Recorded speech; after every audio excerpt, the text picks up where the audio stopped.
na minim no enya de a ote board bia so bo achete board na enkrofo bi from board e de intro ene infutro egu asafomani ni ti saa nyama we eye intro na de wom ni se ni nemu no omo person mo de permit of Boakye but me catch omo plane omo attempting na bi ni wa be yejuma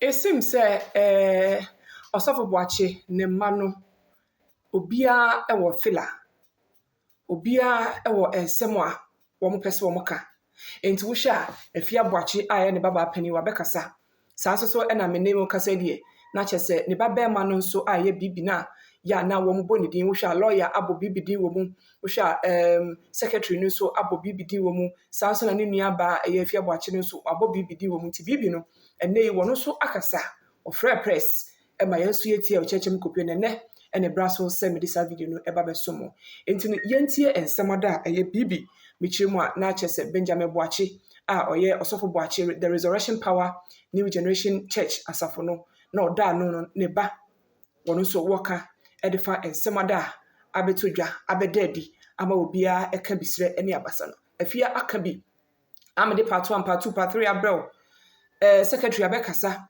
lawyer abeka akiremu nimpre no so ene ni ba no so ba ko no eka na chese ye ka ne sade na chese ebeka Jennifer na we lawyer no ene de won kasa yenim so no so ede ne de beba na yegu atwe mu ono so ode ba ye besan so amamaso ate sesi ane de pempem no yentie bibi na se Benjamin Boakye ne sema owo ede maye yedamu na masese efrem ba ha emretie mu munina magye so na mabase moba betie yensema yepese yedi tudwa edema ye media omunina omabaha yenina yenim no ensem bi koso ewe yasafo mu na yenye de enim se difficult times ohwe ye papa dwumedi kese a obedi wo Ghana ya na we free asasi so a ye papa be friend na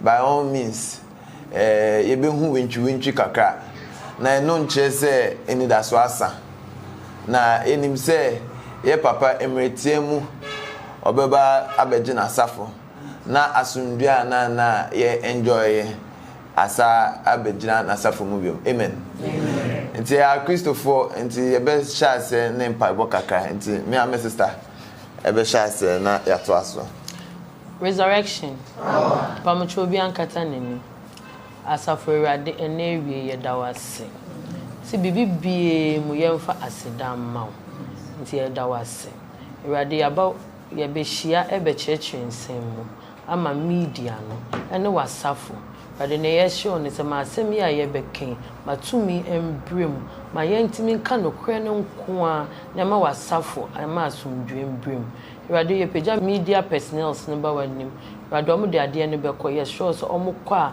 bebi omo do beko to bia ma wa bia wo wasafo mu ontie no mfanye adwuma when ye show do ba Yesu Kristo dim Holy Spirit bebe boa ye wo Yesu dim amen yo yeah, twaso me kase me din de Boakye Benjamin me ye sofo Boakye babema me da embantem ma mudnitua me sister wa ha eminua ba Penny Dokas Boakye na ba akoso so wentumi amba ena ye wo asafo empenifo bia omo ne na sha asori na se aba ye papa ehye asori na sin na no omo wo ha bi no omo hu bi enti omo na testify ensem ya ye de ba betudwa ewa ha enti ye da mun na mase se mun na ye to nsa frem mo bae na enne ye saka press release bia ye elders no omo Resurrection Power New Generation Church enne omudi atudwa na denti ayafre sa press meeting we say entrona doso entrona yedigu asafo manini any infutra yedigu asafo manini adoso dodo ama sebe ebia utwema obi hu krada na ope bibia yew obi nte wa no kasampoda na because yetu infutra gu amafo ni na mebi wo ho a umbeyi wa ho anu nti aya na chese e de otan na egufuo eti e de to ye ho so se na nse bibibia ebeba abia ya yeso ye beba beka ye side of the story na ama obia ehu ndia eko eti enne ese na medi kanka ye no enya press release bia yesi efree the youth concerned members and elders church board of Resurrection Power New Generation Church dedi kan ye papa ote asafuwe na one elders one deacons one administration general secretary and then assistant and sorry for yenina ene yejuma na yenina ye bebe witness say ye papa na odi ejumedie ni bebre ejumedie no sofo Boakye ono no ye bibia na mimi nim no ene de yenina yenim no enya de a ote board bia munina mo be do me wa dance ote board ana ote board sofo Boakye te board na enkrofo bi from board at the intro ene infutro egu asafo manini from board ebe mu so omo concerned members na ye papa ote groups bi na ebi reinforcement ebi kwa ebi den ebi na group be ni wa ye fellow concerned members ebi wo ho sa enti saa nyama we eye entro ene nyama bia enkofu bi agange up na de wom ni se ni nemu no omo pese omo de permit of Boakye mba efi asori nim eno anu no na mami dikan ensha se kakra be bia sa nyama we free na ye papa to from ofiri mu kakra emretie mu ene ye funeral committee bi kakra se de hwe sofo Boakye egu odwumedie mu na ewo mu wa na sofo maame so ne nsem kakra ebepie mu tina ewo se ye lawyer ne be chirechi mu krata nsem a ye papa wa ye wa asori nim te ho na as elders ene nkofo anana ye form funeral committee no omo be hu se ye directors sofo Boakye ye ne mba directors ewo asori krata ne so ejo omo hu sa no na that day ebi bubu ofu church father ne dini kan say sofo Boakye ye papa onene omo ni sofo Boakye ni omo ndini ye na sofo Boakye ni omo ye juma acha sofo Boakye wanyo omo directors na sofo Boakye man obe omo directors omo ye sa say ye de omo din ebekọ akọhye sa nkrata we mu ma ye ka say ye mpene enti niema we a omo ye enwo bufuo ena omo de hye ha no omo start asori ye campaign to make call youth gathering to make call meko echo instigate ko for say omo dwen why omo person omo pame na di bias ye papa DAC no omo take over na asori na abedi omo nsem brief eno na AC we amama ti ase dentia asori bebra ewo Ghana ha se omo founders eti ase aya no mutumi yusu omo ma no omo de omo ya sofo no omo de omo ya and then amati ase because anka sofo Boakye nim se nechi anka say the elders and no or trust you more baby you say when the chair anka ebia obe take a good decision but ni na mu ye be jama nyame because ono no dim de eye in the eye papa mai amen you almost say ma de buy ba ko say my vote of no confidence Editia ye General Secretary Mr. John Kofi Boateng de tia ye Secretary Linda na Odale de tia me Boakye Benjamin and my sister Jennifer Boakye over allegations of financial management, abuse of authority and administrative misconduct. When the umpire say omo njiye ntumbiom say ye na edi asafunenim because omo susu say edi aso yin sika hey enye easy Ghana ha emra mu kakra ne say unim say obi commit crime anaso obi aye bibia mrakwemu ensem fata na what provide evidence na odi ama aban say ni ina omo ye eti ni gina so aye say na we per de omo tro ha no omo say per ensem a yatetete per ensem a enkofo keka enemo yenjimu ntumbio na Ghana ha emra ye adwuma saa niam we na edi adwuma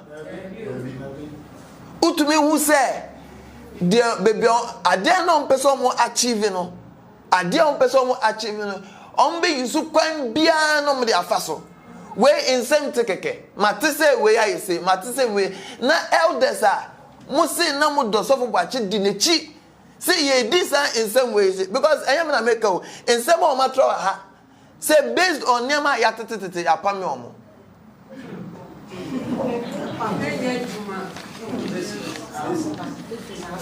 Enti various members of the media muna mode yensem ko enti ye bisamo ye to meet tete nsem keke na de gira so apame nkofo fi asori mu ana especially omo ye the blood of the founder say ye de pame omo but me catch omo plain omo attempting na bibie ni wa be ye juma we will stand for the legacy of our father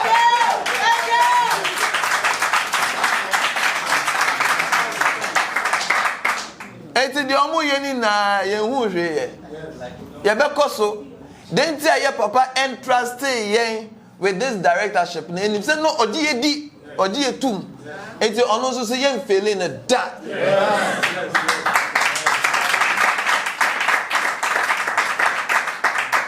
almost say omo petition head of security requesting for reinforcement and resolution and protection for members.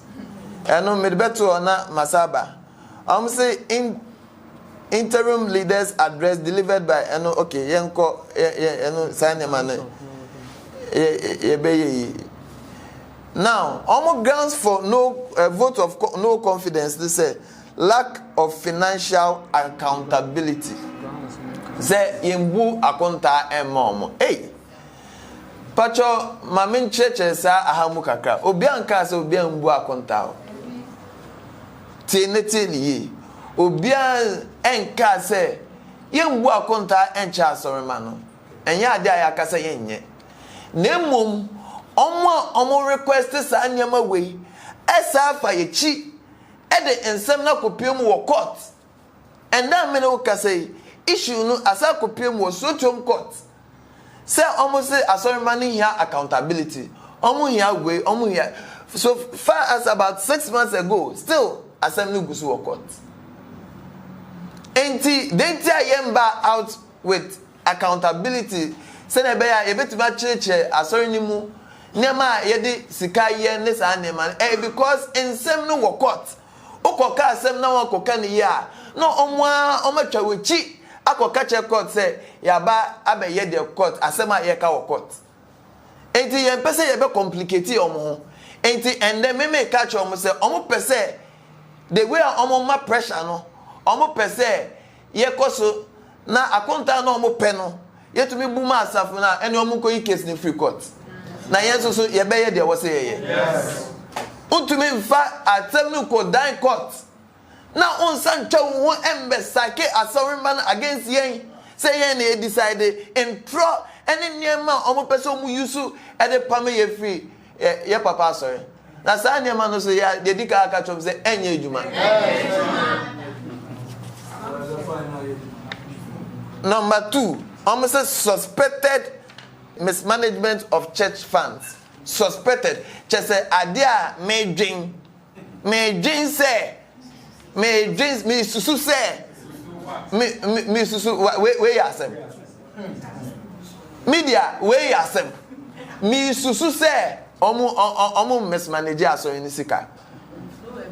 With no evidence.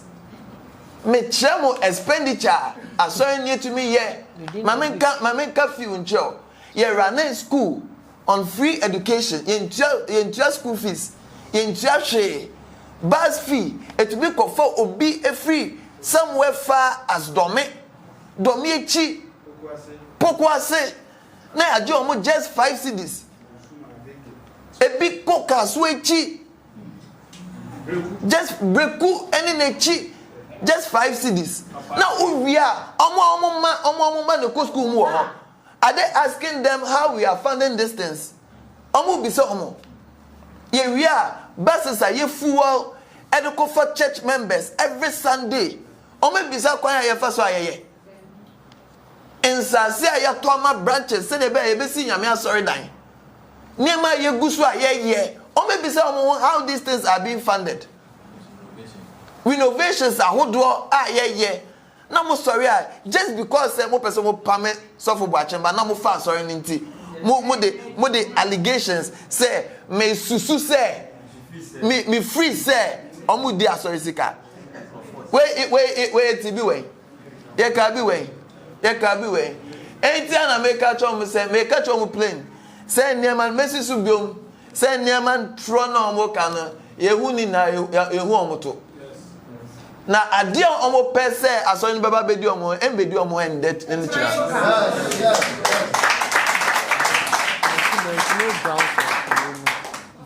Omo say disregard for established church structures by bypassing church board.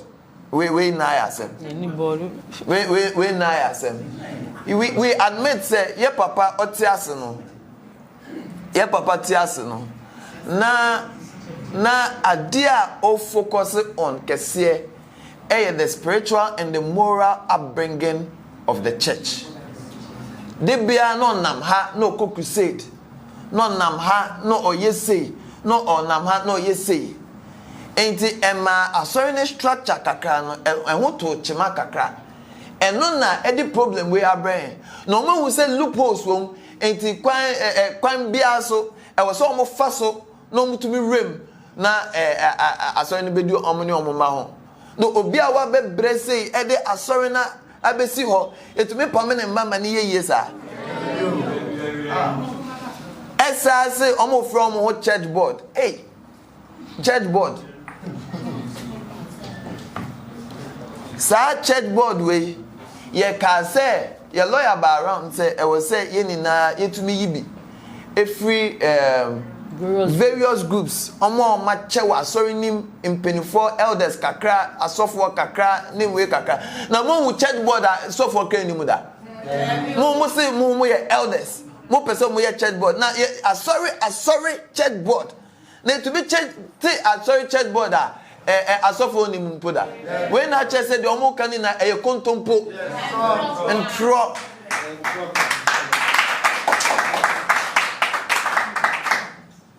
I'm saying suppression of member participation we na say there's a nyama no ma kan na e tronkwa e me mpese me kon kra na ni na e ntro I'm saying message from the youth and concerned members. Say they are police for tete omo and they chichi omo and sanem asemo.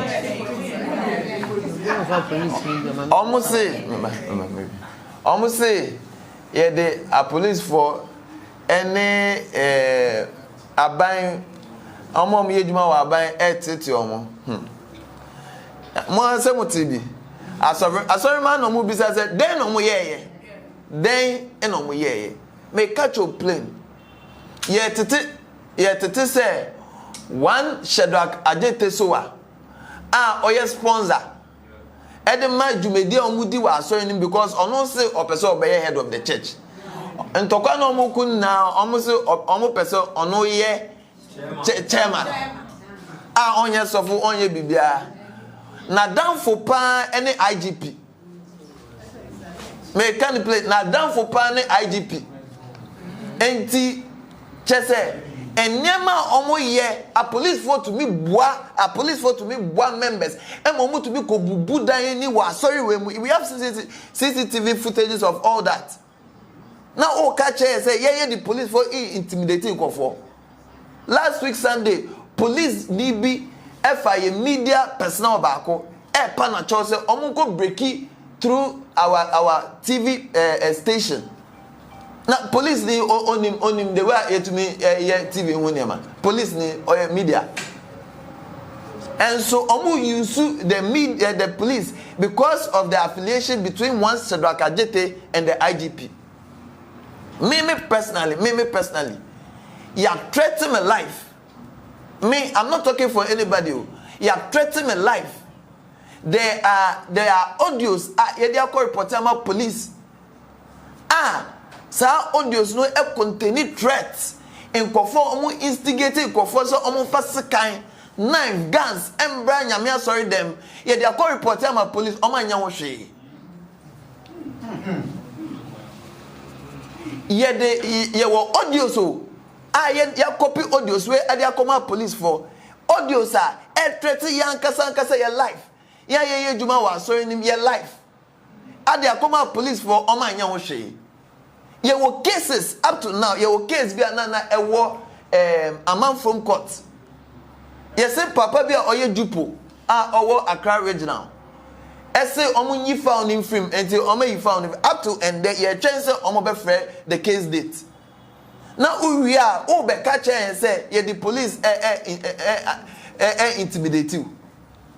Last week Sunday me kan niema a police for ebe ye nema ye omo be ye wa sorry them me kan nema omo be ye wa sorry them wa asefim e pipe glass e prankofo fitanajo. I'll provide the media with the CCTV footages. I'll provide all of them. Send be amobe play enkofo a omo pipe glasses e say nema a police for to me for the first time. Mo can say the police for intimidate because they didn't do anything. Because asem na come favor. I'm saying to the media and the public, say sir, police now intimidating for no intimidating. It to me report vulnerable people to me report to the police their life threats are so up to now and you have the guts to claim say police for intimidating was him. Please let's ignore all those things because they are false and they are untrue. Now, adia bakwa omoka na meja kasamuna my sister say prolonged illegitimate occupation of office. Hey. And elders want to give you made the face. Prolonged illegitimate occupation of office. My main country, yeah, Papa, year 2023. General Secretary Anana Owoho, only ye Juma almost 20 years. 20 years and more. So what are you trying to say? Illegitimate occupation of office. Meka who also we elder. Who also we then. Who what's now office? How many years? Also and also was here you with. And said their elders in a you because I'm no more can you in America. It is in various group leaders. And yeah, as of ma, I take positions baby wa. Yeah, papa, send a midi can and structures na ewa asorenim because I focus on more of the spiritual upbringing of the church no. When to me focus I was no. And to never be say muti ya pacho mo ignore na nina ye false. Now, last thing they say, distortion of Reverend Anthony Kwadwo Boakye's legacy for personal glorification. say papa legacy. Now, me my organizing demonstration was on him. Me my coffee and for so ombe paper and for e was on him. Me my coffee and for so ombe pipe glass.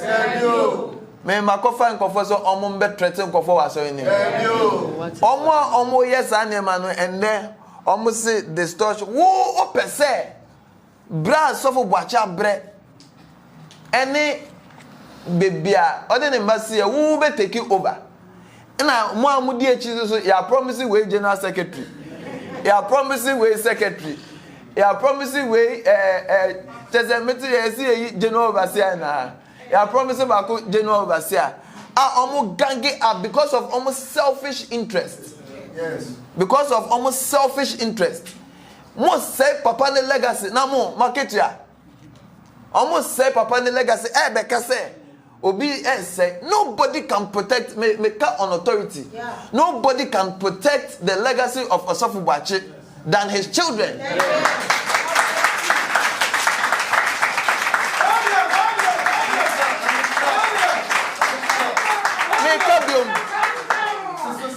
Nobody can protect the legacy of Osofo Boakye better than his children. Yes.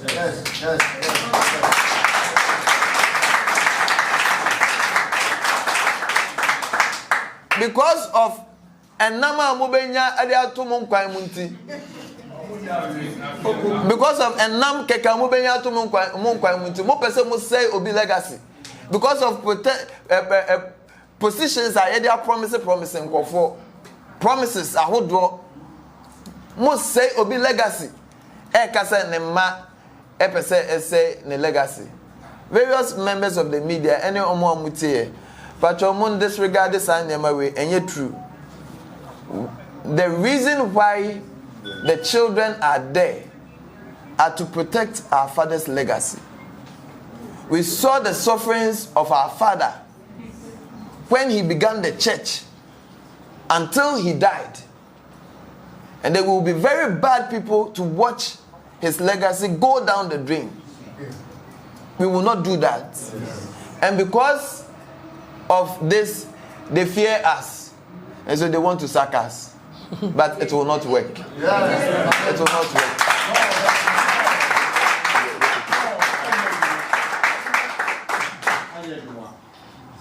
And lastly, last concerns are also key demands and resolutions. Pay immediate independent audit, immediate suspension, restore. Now, most of must suspend here that I pay immediate suspension. Say, kontompo no omudi cha asoremano. Restoration of elders' office. Now, some what you want not elder be office. No. Na omo ye suma for 10 years. No omo ye suma for. Na so for Boakye osuma suma mo keke. Osuma we se ko ha. Omo ye suma for. Na elder be ni owo office. Eti omo to omo adwem. Na omo nya office and omo nya office o china.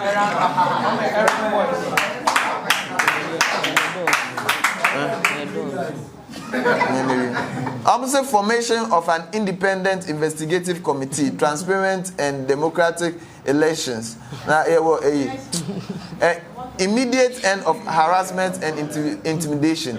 The person about the top fan, near Casa Sansem way na omatro ewo court. Say pay immediate audit. Nesa nina ewo court. Into your train court verdict. The court ebekano. Almost so nom the court. It's a train court verdict. The court becano, and na edibeye juma. No.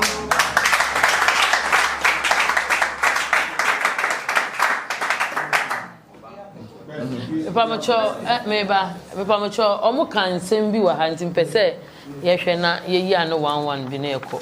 Me pacho ye to aso no. Omo nsem ni bi ni se eye lawyer Alexander KK Aban. Onye asori ni lawyer. No oye momo lawyer eniti me pacho ye pese mo chem ni ehunu kra ewo sasem ni mu. Okay, me pamacho Alexander KK Aban eye asori lawyer. The fact say okasa na oye bibia interest wo no enkoye ma wo no doesn't mean say onye asori ni lawyer.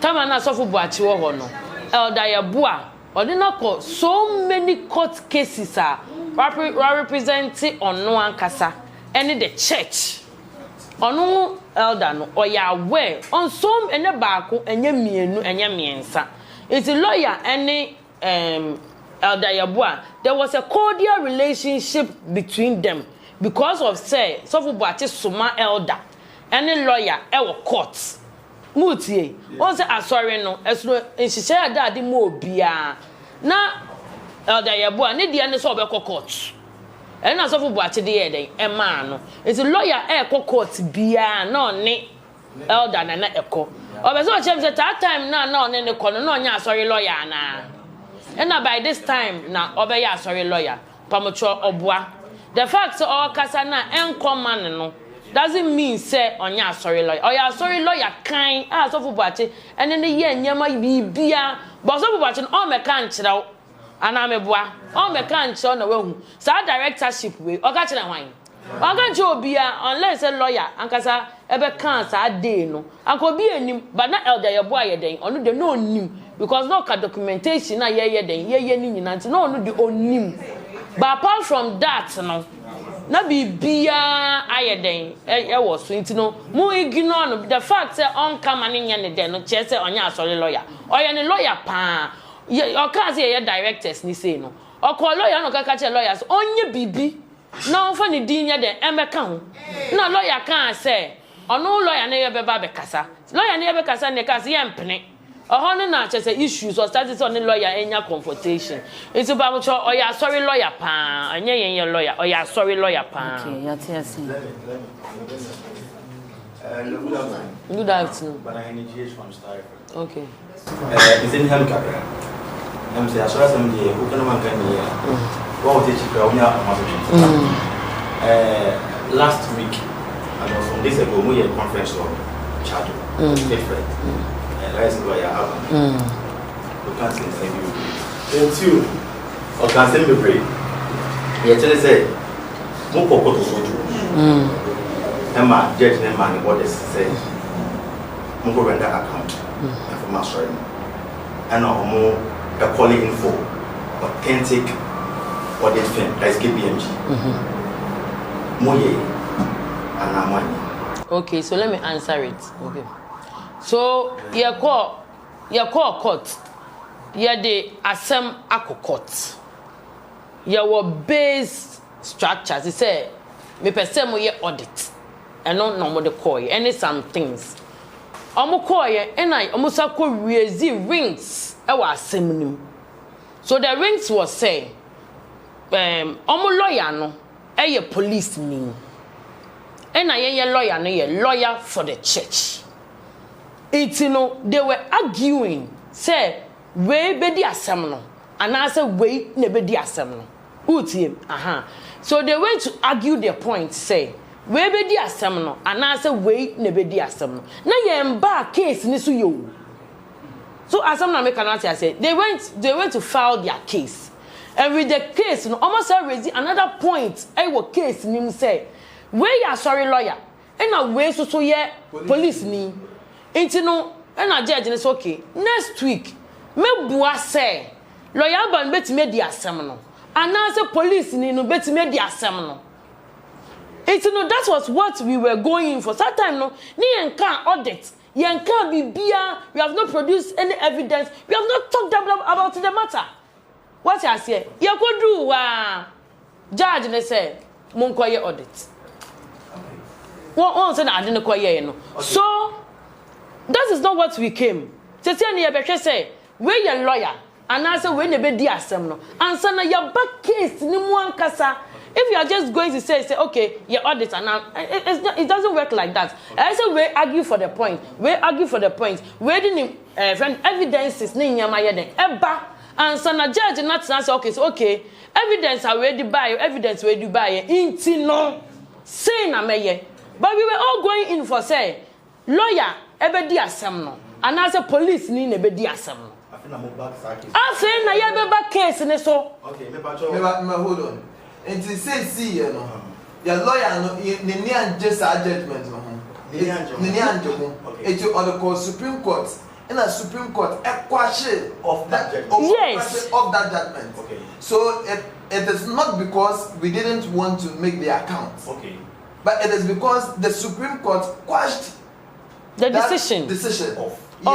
Okay. Saying say, you went in to say, you were looking for the verdict, say, where your lawyer. It's almost media assembly. So why then go straight to audit? Okay. It doesn't make sense. So go and argue for the point. If you finish, then you you go back to the case, before you do it. So it's on my where judges want to come on. Lawyer no. Say we don't do that. Okay, Mami. Second question, the clarification. Matter. Reconciliation. Okay. Me quote lawyer, counsel for the church, or according to him, by the conference now, or last week, or he said 2024. Alongside by, and I'm very to not by say, Moon consolidating all your accounts, Namun rendition, Namun Ria, Muyin been Fubi, Nampomonia, board. Is it true or not? It's true. It's true. So he came the following week, coming to do the ono kind last week because no person between train. So ama sema ACC and AC. So he came personally, came to stand in front of the church, and that boat was there. The SOE account was there, with his envelope and everything, with the sika. Everything, the sika yenya, everything. Since of Boakye wuye, bibia wa paper no so. The idea to fool, the idea yese, wa Boakye bibia. So have you done that? We have done that 2024. The paper is there, and a friend is saying they said they don't want it. The following week they sent the matter to court. Okay, I'm done. Thank you.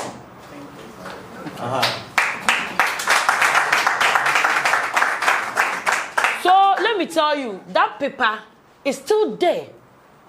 That paper we did in 2024 is still there. And lawyer Aban has asked that both to do the addition from that 2024 to 2025. So it's a Obampo or Castle per account. It's a paper in that. So person who Brian can say the paper in bed. No one can say the addition is sorry Canadian. And we need. So what I say, but they are saying, almost per bank statement. Which can we really, and they want an audit. Okay, maybe Papa didn't go school kakra.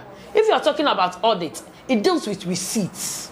Audit, you compile the receipt and you go along with the receipt with the audit. Everybody in this room, including the people who went to sit there, has receipt, personal receipt under their thing. Because we have given them the church money that they have to produce receipt. And no normal person the yen catch say ye dia sorry sika no. Abere yes yen den yen dia sorry sika ye. Sika na wo mo give them money to use it. To do the expenses. They say obia fresh say. So you have to bring me receipt. The receipt. For me to be able to account for it. So where's your receipt? Where is your receipt? And my brother one day my brother went to stand in the front of the church to say me pamacho yes yen your audit enti mu a your receipt wo mo bia no obia fam bra ne fam bom ne fan audit because yan pese e beka say yen ne di sika no imagine say bra obia oba yari serious but I say kasa enti yan kasa kaka oba yari serious now your fraud say for 800 million bra wo okita be 300 no wa free sorry. Me pamocho, yes, me buy yari da kwalebu. Me pay 800 million. But me menya 300. But omo mwami. Ne ya sumo obi. ama na kwhwe say e yampa say obayale da hospital here sa sika na sa sorry bit ma bro 200 and not 300 na dey amount nipa kono na dey amount say fa hwe oba no but so we bit ma nya receipt on nipa kono but na 70 that's what say me can say those times but say see an omoka say ye disika no then we went to the bank say I say omoka say ye disika do so what do we do and omo ma yen say ye be ye vulture So we use the vulture. It's up 10 pesos from the church. You have to write the vulture and the bank will pay you. That is what we do now. Say, Ebia, you call us and tell us that it is all pesika to say welfare upesika. You go to the welfare chairman. The welfare chairman will do it and write it. They write your number, everything. Then you write the vulture. Then it will be sent to the bank. And the bank will pay you. With that, we have that audit there. So it's okay to say from 2024 now you breaking, we should bring that one there. We have everything there. But if you are catching me say 2022 me papa one to now, what are you trying to tell me? Because me no na ye jiva ko tua oba school fees. Jiko ye fire lorry fare. That your boat we be discount ko twitwe ne sin. Jiko all those things. So what I said, elders for omo yare ye tua omo bill. Ebi mu ho omo dan ka ne sa anyema no. So what I say, intino that is it. Ye to aso a, ye say asori no mo dia ye mo agapade. Adenti sa na omo ha no ba ko no wa ye asori no mo inheritance. Obia eniwa wakase asori no my name is sisters. Obia eniwa wakase asori no e dia e agapade. Okay. Nemu se na midi kan no. We are there to protect our father's legacy. Our father entrusted directorship to us because he knows we can do it. And we will not fail him. We will do it. That is what is intimidating them. Not omo pese, omo yana yen di omo di koka asori document no. Okay. Now because yen no, and the nature say asori ya fa say property. Eti pacho omo bisa ya eno ne enchiremu a ewo. Yatiasia afa so omo say ochine nyame yadoma omo be ya asori mo si asofo ne kwan na me pese mi hu say why na ya ofre since adadi eyare ye besi ne why na ya ofre e ma sofo ne eba platform so e be ya asori. Okay. Intino ya papa yare ye no. Yen ya na ye hwe ye papa. Yen ya na ne ye ne wo fie. Yen ya na ne ye ne ye bibia. Me Adayabu no oye me sa no me na me commanding on what to do in the church. I know oye me sa no me na me friend no kan say elder ye say wa sorry dem ha ye na ye ne ye papa tena se edu bebi na atena se atena table free education ni na eye yen yo na Adayabu aka so mpene free education na mukọ wo school mo no so fu Boakye ma miensa no na Adayabu aka so onye den ompene. And we stood our grounds and I said school near end you be any free and any free so me papa ya ono no wafa phone efia ana bibi frɛ sɔfo we na on be preach enti ya frɛ sɔfo ni wia na o wia na ade chia na wa frɛ bibi bet na me nkyɛn na fa frɛ sɔfo ne mame fa to loudspeaker sofo de wo ye wanye ni yie eya ye ni sei eya afa ni sei eya ye ni sei so won say na oye no no aka say bibi suade na wo mi ye no suane yie eya no watenetene omo ayeden amame. Okay, so that is how it was going. It's edu baby a number papa ka say Ben from omo yeden emame Ben from omo yeden emame all the be ni wa of our phone da efre sofo bi se o meye den o mba me preach me papa emma ye strict instructions on inkrofo like the category of and you say inkrofo like their personality and integrity say na be conduct ho ba platform no so a it will sha ye start to say ye frɛ no won say your friend nipa ba ko saa ma na be preach saa yes same obi wo ko wa ni ade na bankan obi wo ho na vrongo obi wo ho a owo ha obi wo ho owo ha obi wo ho be bia be ko fa sofo na free aba no because on my particular criteria obi a ese ye den ye de hwe na ye di yi elder ya bu an frɛ sofo da wo elder ya bu anya den on frɛ sofo bia ada okay okay according to someone mama kind almost like the according on Ghana Police Service so ochina no na what the authority say ya so and say no nipa na mo suspend no still no mo mo grants for no and say no ochina na okay so if we say vote of no confidence it's done in politics. That is what I know. We don't do votes of vote of no confidence. We are sorry them. Besides, me papa or the directorship no one be busa wo elder ya bo say fa me ba Benjamin and as me ba we e me director na sa na obe ye wo elder no one be busa me efia say efia a friend say me ye elder ntin me fa ne nya na akwan ya wo pese me pamo no ade say offer sa akwan no so be ye den e pese e pamo me na yes so much calendar bi it was an editorial error maka cheon pako no ye calendar ne say onye video na ye fama media en che ne say ono no ye calendar no tro de ope eye den e wa ase maka chere ne ntu no anka enne me ne na eba ba se si an so betu kwan ntu I hope say by the end of the day no or the beba obi enye obi aboard no obi atima pamo so na me yen yedi obuo ama elders for na yen pese nyeme bi wo hɔ a ye beye no sa na eso so omde obuo ne ye den emma yen na yen nyina ye ejuma because obu bacha nyeso oja asafo ne saa wo oye bi mu directors oye bi mu elders oye bi mu deacons oye bi mu pastors oye bi mu leaders so obi ye na ejuma yie na obi a hwɛ de oya se na first ye na asafo na nko so ye na 1 month ago and I said 2 months ago now safo na enko so yen national elders for no 1.5 year ne no mo ne yen decisions and metina wo me ye hwe yo almost say ya elder say almost say lawyer say on enko obeti board from all areas on omo pe enti board ni nti no and omo de omo jai nti no omo ne yen bibia even first crusade ya be kwa so fo no catch you almost say you be crusade. It's one back you almost almost crusade no.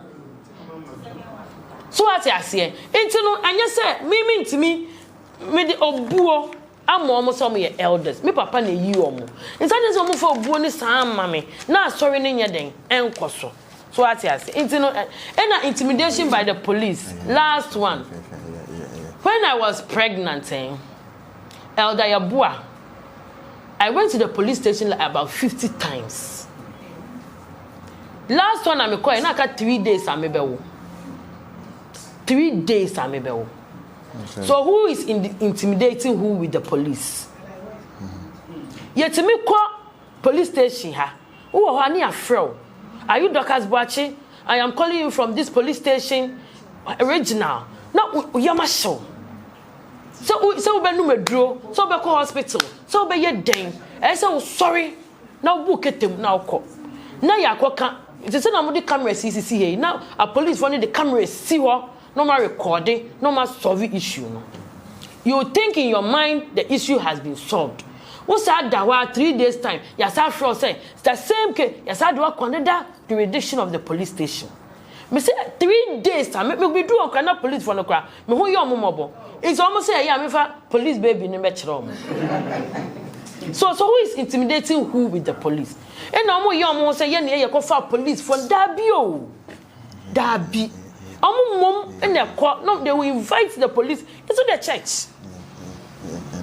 So no one is in the me ekaye nko a anka police ni bi me say na first na ye wo no na police bi ba asole dem. It's adding. Don't worry. Tomorrow the service. Tomorrow the service will go on properly. Don't worry. Everything will be fine. I can trust you. Okay. That be patrol the way. Okay. I'm your friend Timothy. Okay. Okay. So go and tell me about vote of no confidence. You can't vote of no confidence. Baby, I to about Pia. It to me a passive vote of no confidence. Timothy, now I can say, and yes, I to about you. Okay. A passive vote of no confidence. Okay. Okay. So, Papa Chow. You be a symbol of no confidence. Yantuaba. Papa Chow, yeah, dear, no, Yantuaba. There is nothing like vote of no confidence. Okay. When Papa Chow me dance a pan. Last one. Yes. Okay. Okay. And I use a cassation members now, at times of Muti. But I'm presuming business, and I saw no the position. What do all the way? Because Brothers Group, yeah, chatty, all right. But they are no guys said that they are giving to home. I then on the tomb. They are told you now. So that was basically done. Senebeya enkophobia omufri asorenima omu penkophobia ni omakasa. Senebeya omu betumi ehu say oh we obi a metimede ene na kasa. That was all. That was the rationale behind it. Not because ye pese ye say we and I say no. But senebeya omu ye outsiders. New people omaba safunim no. Omu we ya omu say oh I can talk to this one when I need a solution to a problem. And in conclusion, we would want to state, say, the it is a failed attempt. The attempt to sack us is a failed attempt. It is a coup d'etat in church. And we cannot have such coup d'etats in church. So, today we are putting on record. We are putting on record that we will resist any attempt to sack us and intimidate us from the church. And whatever they have planned all this while will be a total failure. Going forward, we look forward to peace at the church. We are going to work hard towards sustaining the church and making sure that whatever our father stood for will come to pass. Thank you all very much. Amen.